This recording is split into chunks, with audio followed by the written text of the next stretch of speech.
नमो भगवते वासुदेवाय प्रणत क्लेश नाशाय गोविंदाय नमो नमः। श्रीमद् भागवत गीता के 9वें अध्याय के श्लोक नंबर 32 में भगवान कहते हैं, माम ही पार्थ व्यापस्त्रिया ये अपि स्यु पाप योनयः स्त्रियो वैश्यास्था शूद्रास्ते अपि यान्ति पराम गतिम। तात्पर्य ये है कि हे अर्जुन, स्त्री वैश्य शूद्र तथा पाप योनि चंडाल आदि जो कोई भी हो वो मेरी शरण होकर परम गति को ही प्राप्त होता है। यहाँ हम इस श्लोक का कुछ विश्लेषण करते हैं और यहाँ कुछ चीज़ों के बारे में आपको बताते हैं कि पाप योना पद यहाँ किस चीज़ का वाचक है। इसके उत्तर में कि पूर्व जन्म के पापों के कारण चंडाल आदि योनियों में उत्पन्न प्राणियों को पाप योनि माना जाता है। इसके सिवा शास्त्रों के अनुसार भील, खस, यवन, हूण, मलेच्छ जाति के जो मनुष्य होते हैं वो पाप योनि में माने जाते हैं। यहाँ पाप योनि पद इन्हीं सब का वाचक है। भगवान की भक्ति के लिए किसी जाति का या वर्ण पर किसी प्रकार की कोई रुकावट नहीं है। वह तो शुद्ध प्रेम, वहाँ तो शुद्ध प्रेम की आवश्यकता है। ऐसी जातियों में प्राचीन और अर्वाचीन काल में भगवान के अनेकों ऐसे भक्त हो चुके हैं जिन्होंने अपनी भक्ति के प्रताप से भगवान को प्राप्त किया है। इनमें सबसे पहले एक नाम आता है निषाद राज गुहा का। शायद आप सब लोगों ने सुना भी होगा। ये त्रेता युग में श्री राम के समय निषाद राज गुहा प्रभु के बहुत संपर्क में आए थे। तो निषाद राज गुहा कौन थे ये मैं बताऊं आपको कि निषाद राज गुहा श्रृंगवेशपुर में भीलों के राजा थे। ये भगवान के बहुत ही अच्छे और बहुत ही बड़े भक्त थे। भगवान श्री रामचंद्र जी जब सीता जी और लक्ष्मण के साथ वन को पधारे थे तब इन्होंने इनका आतिथ्य स्वीकार किया था। भगवान इनको अपना दोस्त या सखा मानने लगे थे। इसी से भरत जी ने इनको अपने हृदय से लगा लिया था। करत दंडवत देखि तेई भरत लीन और लाई, और मनहु लखन सन भेंट भई प्रेम न हृदय समाई। तो यदि पाप योनः पद को स्त्री, वैश्य और शूद्रों का विशेषण मान लिया जाए तो इसमें हानि क्या है। तो इसमें वैश्यों की गणना द्विजों में की गई है। उनको वेद पढ़ने का और यज्ञ आदि वैदिक कर्मों के करने का शास्त्र में पूर्ण अधिकार दिया गया है।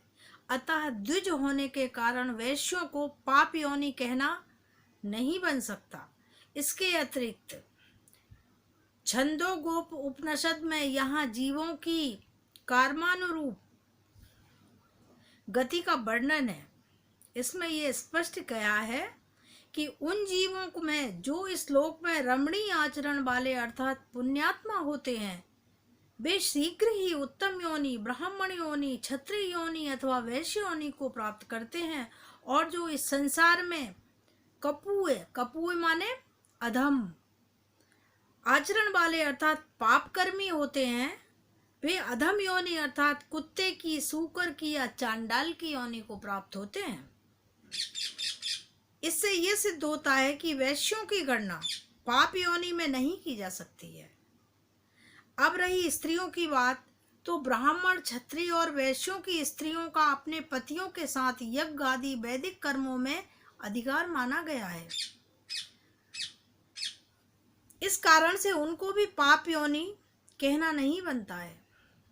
सबसे बड़ी अड़चन की बात तो ये है कि भगवान की भक्ति से चांडाल आदि को भी परम गति मिलने की बात, जो कि सर्वशास्त्र सम्मत है और जो भक्ति के महत्व को प्रकट करती है, वह कैसे रहेगी? अतः पाप यो नः, यानी कि पद स्त्री वैश्य और शूद्रों का मनुष्यों का वाचक है। विशेषण न मारकर शूद्रों की अपेक्षा भी हीन जाति के मनुष्यों का वाचक है, ऐसा मानना भी ठीक प्रतीत होता है। स्त्री वैश्य और शूद्रों में भी अनेक भक्त ऐसे हुए हैं। संकेत मात्र बतलाने के लिए यहाँ यज्ञ पत्नी, समाधि और संजय की चर्चा की जाती है। तो यज्ञ पत्नी के संबंध में मैं कहूँगी कि वृंदावन में कुछ ब्राह्मण यज्ञ कर रहे थे। भगवान श्री कृष्ण की अनुमति से उनके सखाओं ने जाकर उनसे अन्न मांगा। यज्ञादि ऋषियों ने उनको फटकार कर भगा दिया। तब वे इनकी पत्नियों के पास गए।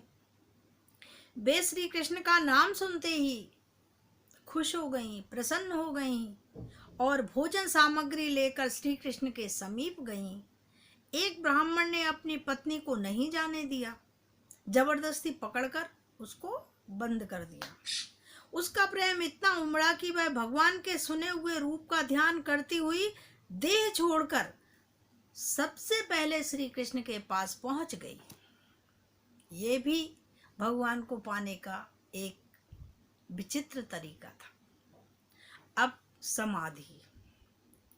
समाधि से तात्पर्य है कि समाधि द्रुमिण नामक धनी वैश्य के पुत्र थे। उनका नाम था समाधि। इनको इनके स्त्री पुत्रों ने धन के लोभ से घर से बाहर निकाल दिया था। वे कहाँ चले गए? वो वन में चले गए। वहां सुरत नाम के राजा से इनकी भेंट हुई। वे भी मंत्रियों, सेनापतियों और स्वजनों से ही धोखा खाकर वन में भागे थे। दोनों की ही एक सी ही दशा थी। आखिर दोनों ने ही सच्चिदानंदमयी भगवती की शरण ली और वो दोनों विषयों की आसक्ति का त्याग करके भगवती की आराधना करने लगे। 3 वर्ष आराधना करने पर उन्होंने भगवती ने उनको दर्शन दिए और वर मांगने को कहा। राजा सुरथ के मन में भोग वासना शेष थी, इसलिए उन्होंने भोगों की याचना की, परंतु समाधि का मन वैराग्य युक्त हो चुका था। वे संसार की क्षण भंगुरता और दुख रूपता को जान चुके थे। अतएव उन्होंने भगवान तत्व के ज्ञान की याचना की। भगवान की कृपा से उनका अज्ञान नष्ट हो गया और उनको भगवत तत्व के ज्ञान की प्राप्ति हो गई। ये सारी चीजें मार्कंडेय पुराण में मिलती हैं। अब संजय कौन थे? संजय गावलगण नामक सूत के पुत्र थे। वे बड़े शांत, शिष्ट, ज्ञान विज्ञान संपन्न, सदाचारी, निर्भय, सत्यवादी, जितेंद्री, धर्मात्मा, स्पष्टवादी और श्री कृष्ण के परम भक्त तथा उनको तत्व से जानने वाले थे। अर्जुन के साथ संजय की लड़कपन से मित्रता थी। इसी से अर्जुन के अंतःपुर में संजय को चाहे वह प्रवेश करने का अधिकार प्राप्त था। जिस समय संजय कौरवों की ओर से पांडवों के यहाँ गए, उस समय अर्जुन अंतःपुर में थे। वहीं भगवान श्री कृष्ण और देवी द्रौपदी तथा सत्यभामा थी।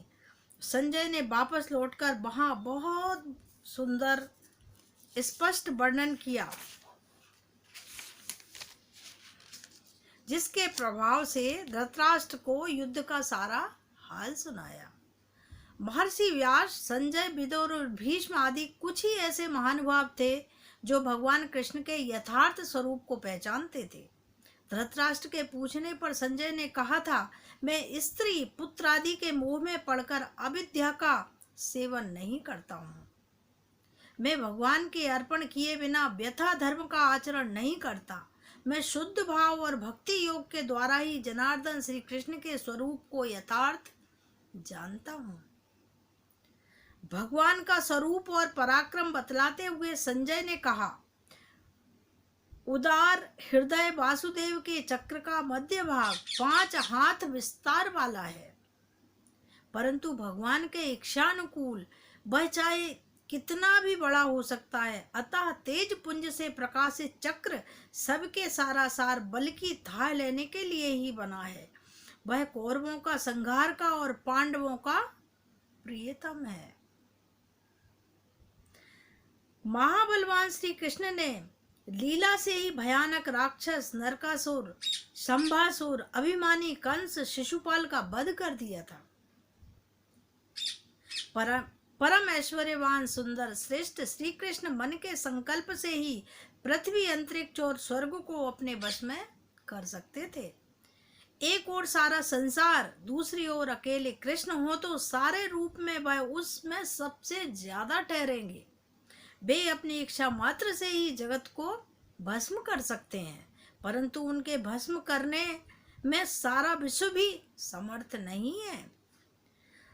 जहाँ सत्य है, जहाँ धर्म है, जहाँ ईश्वर विरोधी कार्य में लज्जा है, जहाँ हृदय की सरलता होती है, वहीं श्री कृष्ण निवास करते हैं। और जहाँ श्री कृष्ण रहते हैं वहीं निसंदेह विजय रहती है। सर्वभूतात्मा पुरुषोत्तम श्री कृष्ण लीला से पृथ्वी, अंतरिक्ष और स्वर्ग का संचालन किया करते हैं।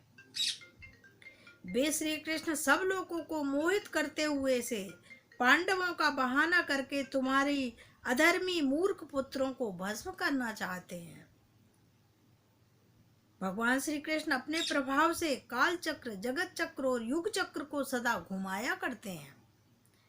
मैं सत्य कहता हूँ, भगवान श्री कृष्ण ही काल, मृत्यु और स्थावर जंगम रूप जगत के एकमात्र अधीश्वर हैं। जैसे किसान अपने ही बोए हुए खेत को पक जाने पर काट लेता है, उसी प्रकार महायोगेश्वर श्री कृष्ण समस्त जगत के पालन करता होने पर भी स्वयं उसका संहार रूप कर्म भी करते हैं। वे अपने महामाया के प्रभाव से सबको मोहित करते हैं, परंतु जो मनुष्य उनको शरण ग्रहण कर लेते हैं वे माया से कभी मोह को प्राप्त नहीं होते। ये तमेव प्रमद्यते नाते मोहंति मानवा। फिर उन्होंने भगवान श्री कृष्ण के नाम और उनके बड़े सुंदर अर्थ धृतराष्ट्र को सुनाए। संजय ने भी महाभारत युद्ध के ना होने देने पर बहुत चेष्टा की, परंतु वे उसे रोक नहीं सके। धृतराष्ट्र जब बन जाते हैं तो संजय भी उन्हीं के साथ चले जाते हैं। यहाँ 2 बार अपि के प्रयोग का क्या भाव था? यहाँ पर अपि का 2 बार प्रयोग करके भगवान ने ऊंची नीची जाति के कारण होने वाली विषमता का अपने में सर्वथा अभाव दिखलाया है। भगवान के कथन का यहाँ ये अभिप्राय होता है कि ब्राह्मण और क्षत्रियों की अपेक्षा हीन समझे जाने वाले स्त्री, वैश्य और शूद्र एवं उनमें भी हीन समझे जाने वाले चांडाल आदि कोई भी हो, मेरी उनमें भेद बुद्धि नहीं है। मेरी शरण होकर जो भी कोई भी मुझको भजते हैं, मैं उन्हीं को परम गति मिल जाती है। भगवान की शरण होना क्या है? भगवान पर पूर्ण विश्वास करके 34वें श्लोक के अनुसार प्रेम पूर्वक सब प्रकार से भगवान की शरण में हो जाना, अर्थात उनके प्रत्येक विधान में सदा संतुष्ट रहना, उनके नाम, रूप, गुण, लीला आदि का निरंतर श्रवण, कीर्तन, चिंतन करते रहना, उन्हीं को अपनी गति, भर्ता, प्रभु आदि मानना, श्रद्धा भक्ति पूर्वक उनका पूजन करना, उन्हें नमस्कार करना, उनको आज्ञा का पालन करना और समस्त कर्म उन्हीं के समर्पण कर देना आदि भगवान की शरण हो जाना है। अब यहाँ पर सुतीक्षण, महर्षि सुतीक्षण दंडकारण्य में रहते थे। वे अगस्त जी के शिष्य थे। वो बड़े तपस्वी, तेजस्वी और परम भक्त थे। उन्होंने दुष्पर्ण नामक एक वैश्य का, जो अपने पापों के कारण पिशाच हो गया था, का उद्धार किया था। ये भगवान श्री राम के अनन्य भक्त थे। जब इन्होंने सुना कि भगवान श्री रघुनाथ जी जगत जननी श्री जानकी जी सहित इधर पधार रहे हैं, तब इन्होंने आनंद की सीमा न रही। ये भांति भांति के मनोरथ करते हुए सामने चले, प्रेम में बेसुध हो गए।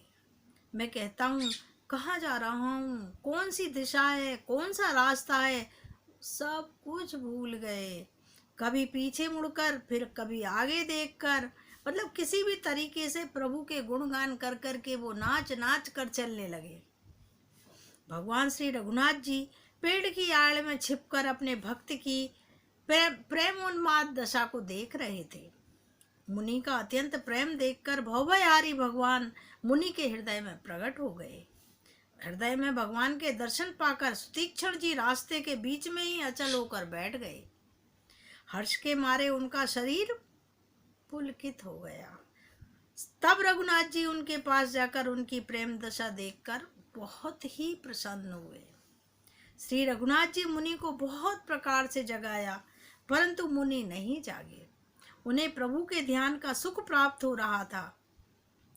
जब श्री राम जी ने अपना वह रूप हृदय से हटा लिया, तब वो व्याकुल होकर एकदम से उठ गए।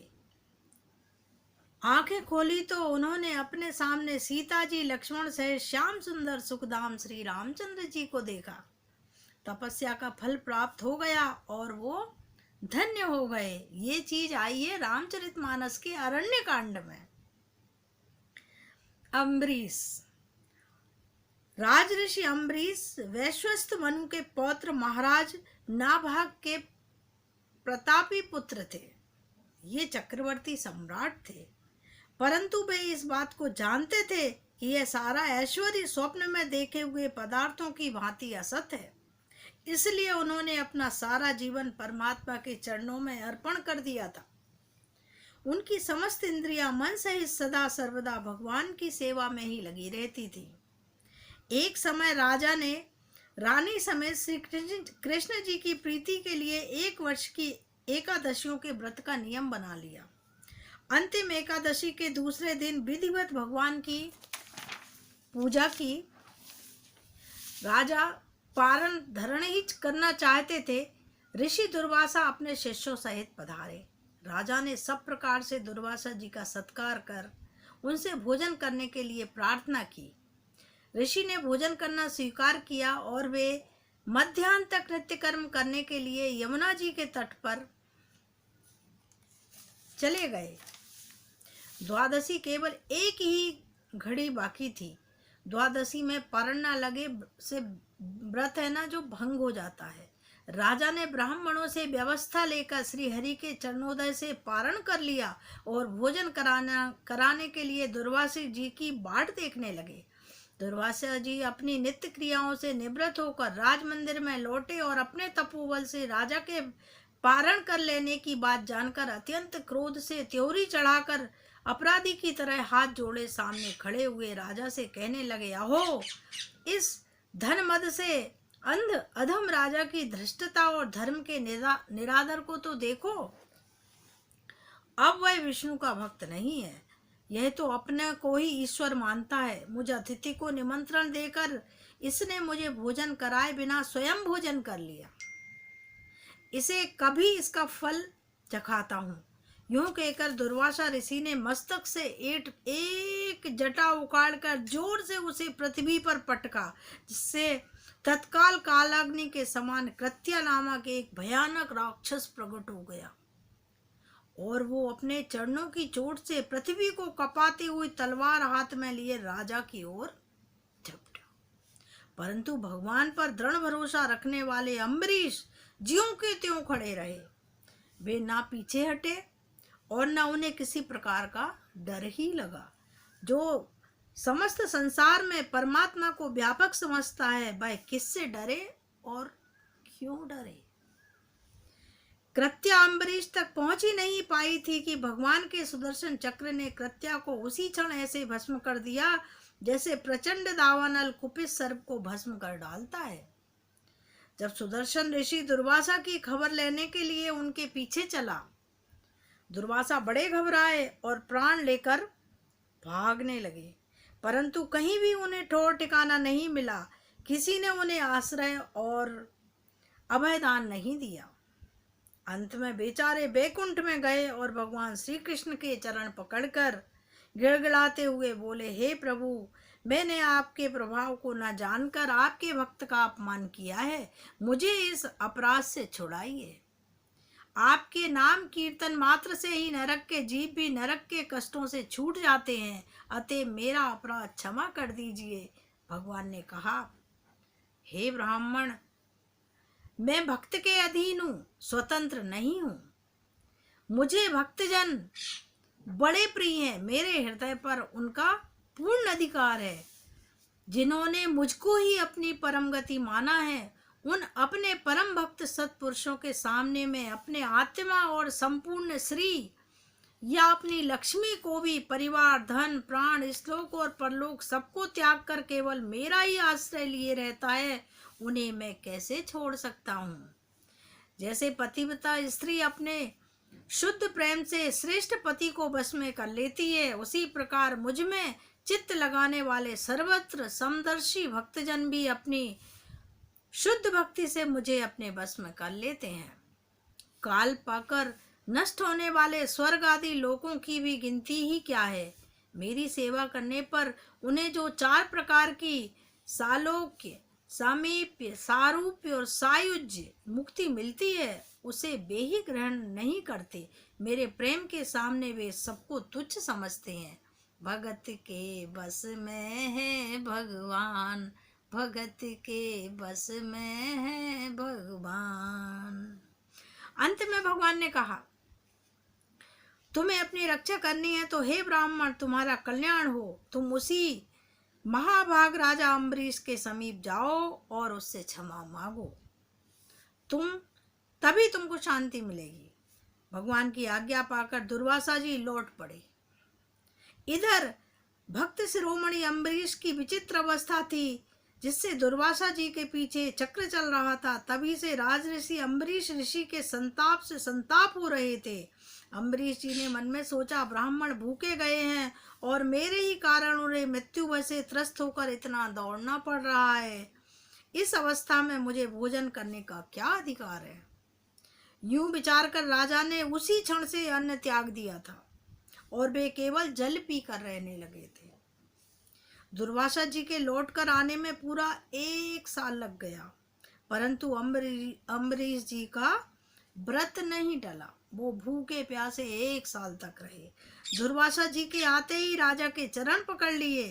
राजा को बड़ा संकोच हुआ। उन्होंने बड़ी विनय के साथ सुदर्शन की स्तुति करते हुए कहा, यदि मेरे मन में दुर्वासा जी के प्रति जरा भी द्वेष ना हो, सब प्राणियों की आत्मा श्री भगवान मुझ पर प्रसन्न हो, तो आप शांत हो जाएं और ऋषि को संकट से मुक्त करें।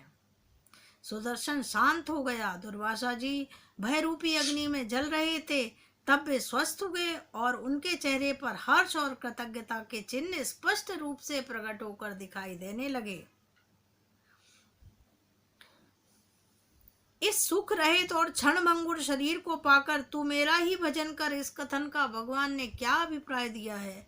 इसके उत्तर में, ये मनुष्य देह अत्यंत दुर्लभ है। यह बड़े पुण्य बल से और खास करके भगवान की कृपा से ही मिलता है, और मिलता है केवल भगवत प्राप्ति के लिए ही। इस शरीर को पाकर जो भगवत प्राप्ति के लिए साधन करता है, उसी का मनुष्य जीवन सफल होता है। जो इसमें सुख खोजता है, वह तो असली लाभ से वंचित हो जाता है, क्योंकि यह सर्वथा सुख रहित है। इसमें कहीं सुख का लेश भी नहीं है। जिन विषय भोगों के संबंध को मनुष्य सुख रूप समझता है, वह बार बार जन्म मृत्यु के चक्कर में डालने वाला होने के कारण वस्तुतः दुख रूप ही है। अतएव इसको शुद्ध रूप ना मानकर यह जिस उद्देश्य की सिद्धि के लिए मिला है, उस उद्देश्य को शीघ्र से शीघ्र प्राप्त कर लेना चाहिए, क्योंकि यह शरीर क्षणभंगुर है। पता नहीं किस क्षण इसका नाश हो जाए, न जाने किस गली में जिंदगी की शाम हो जाए।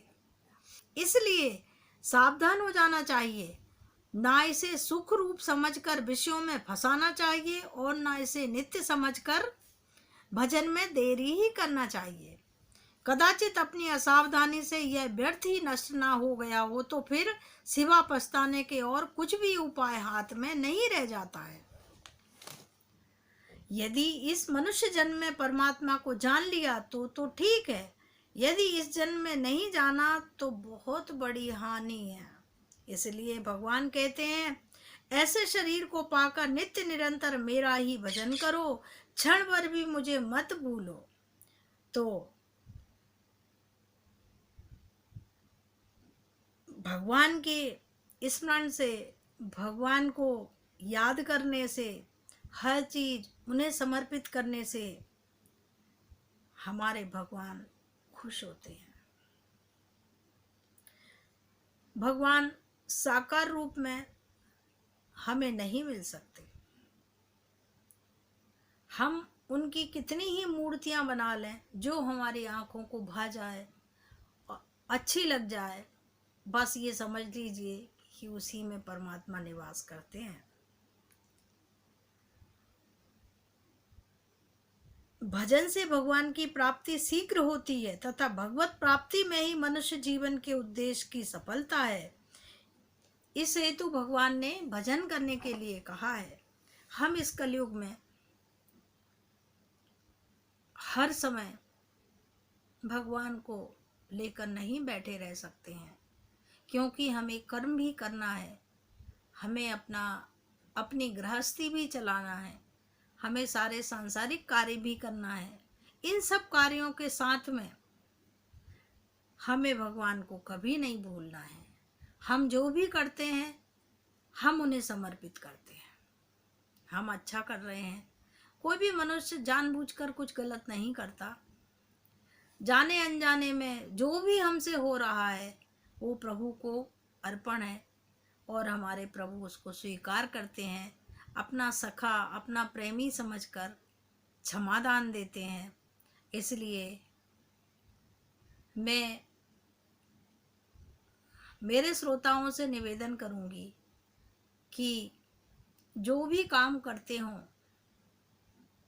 जो भी खाते हों, जब भी सोते हों, उठते बैठते, व्यवसाय करते, हर काम अपने प्रभु को समर्पित करते जाइए। भगवान कभी आपका साथ नहीं छोड़ेंगे, ऐसी मुझे उम्मीद है। और मैं आपसे अपेक्षा करती हूँ, मेरे चैनल को सब्सक्राइब कीजिए, लाइक कीजिए, शेयर कीजिए और